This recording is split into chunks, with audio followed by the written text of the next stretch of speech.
Hello friend, मैं हूं अमित और आज हम बात करते हैं chapter 12 the verb kinds. Active passive voice जो मैंने आपको पहले ही करा दिया है। ठीक, तो चैप्टर नंबर 12 है। तो यहाँ हम जानेंगे द वर्ब काइंड्स, क्रिया के भेद। वर्ब चार प्रकार की होती है। नंबर 1 ट्रांसिटिव वर्ब, जिसे हम सकर्मक क्रिया बोलते हैं। और नंबर 2 इंट्रांसिटिव वर्ब, जिसे अकर्मक क्रिया बोलते हैं। और नंबर 3 एक्सुलरी वर्ब, जिसे सहायक क्रिया बोलते हैं। और नंबर 4 लिंकिंग वर्ब, जिसे कड़ी रूप क्रियाएं बोलते हैं। तो सबसे पहले आ जाता है ट्रांसिटिव वर्ब। तो जिन क्रियाओं का कर्म ऑब्जेक्ट होता है उन्हें ट्रांसिटिव वर्ब कहते हैं। जैसे she write a letter, they eat the food. तो उपयुक्त वाक्यों में राइट तथा ईट ट्रांसिटिव वर्ब है, क्योंकि वाक्यों में इनके ऑब्जेक्ट क्रमशः लेटर तथा फूड आए हैं। ठीक।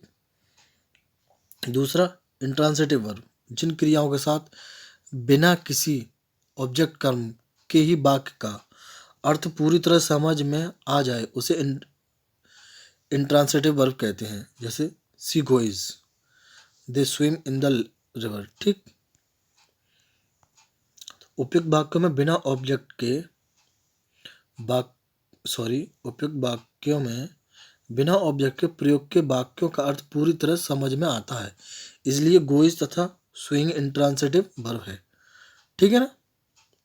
नंबर 3 एक्सिलरी वर्ब, जिन क्रियाओं का प्रयोग वाक्यों में मुख्य क्रिया के सहायक के रूप में होता है उसे एक्सिलरी वर्ब कहते हैं। जैसे Sita is reading a book, she has taken the tea, I was written a letter, he will teach me English. ठीक।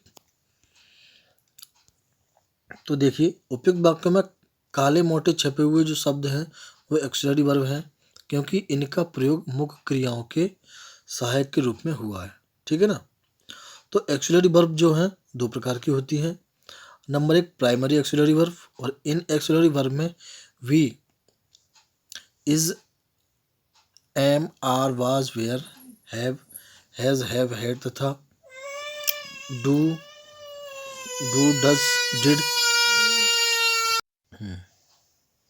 तो देखिए, डू, डज, डिड क्रियाओं की विभिन्न फॉर्म का प्रयोग होता है।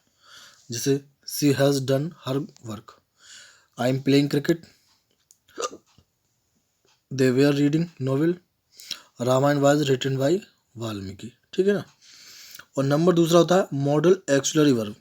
इसका प्रयोग मुख्य क्रियाओं के साथ उनका मॉडल यानी कार्यविधि प्रकट करने के लिए होता है। कुछ महत्वपूर्ण एक्सिलरी वर्ब इस प्रकार हैं: can, could, may, might, will, would, shall, should, ought, must, etc. ठीक। तो जैसे I can do this work. ठीक है ना। दूसरा है मे आई कम इन सर। ठीक। और तीसरा you can go home, the train my come, I will help you, you should not eat too much. ठीक है। Note could, might, would, should आदि का प्रयोग पास्ट टेंस में होता है। प्रेजेंट टेंस में विनम्रता का मान प्रकट करने के लिए ही इन्हें प्रयोग किया जाता है। चौथा है लिंकिंग वर्ब।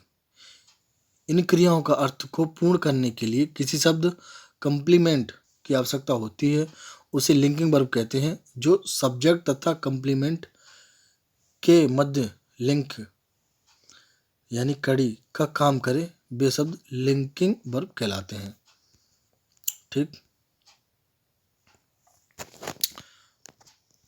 जैसे he is a boy, I am a student, they were here, she is brave, I am honest. तो उपयुक्त वाक्यों में boy, student, here, brave and honest complement हैं जो अपने सब्जेक्ट से जुड़े हैं तथा काले मोटे शब्द लिंकिंग वर्ब हैं। ठीक है ना। अब लिंकिंग वर्ब भी तीन प्रकार की होती है। नंबर 1 होती है नाउन कंप्लीमेंट। यदि लिंकिंग वर्ब के बाद कोई नाउन या नाउन फ्रेज का प्रयोग होता है तो उसे नाउन कंप्लीमेंट कहते हैं। जैसे he is a teacher, she is my sister, they are the friends. ठीक है। उपयुक्त वाक्यों में टीचर, सिस्टर, फ्रेंड अक्षर नॉन कम्प्लीमेंट है। और नंबर दूसरा है एडजेक्टिव कम्प्लीमेंट। जब लिंकिंग वर्ब के बाद कोई एडजेक्टिव आता है तो उसे एडजेक्टिव कम्प्लीमेंट कहते हैं, जैसे Ram is happy, the dog was black, my brother is clever. ठीक है। तीसरा है एडवर्ब कम्प्लीमेंट। यदि लिंकिंग वर्ब के बाद किसी एडवर्ब का प्रयोग हुआ तो उसे एडवर्ब कम्प्लीमेंट कहते हैं, जैसे Ram is here, I was there, he was is the field. तो उपयुक्त वाक्यों में काले मोटे शब्द एडवर्ब कम्प्लीमेंट हैं। ठीक है। तो ये हुआ हमारा पूरा। ठीक है। और अगर आपको ये मेरी वीडियो पसंद आई हो तो आप लाइक करें, और जो मेरे चैनल पर नए हैं वो मेरे चैनल को सब्सक्राइब करें।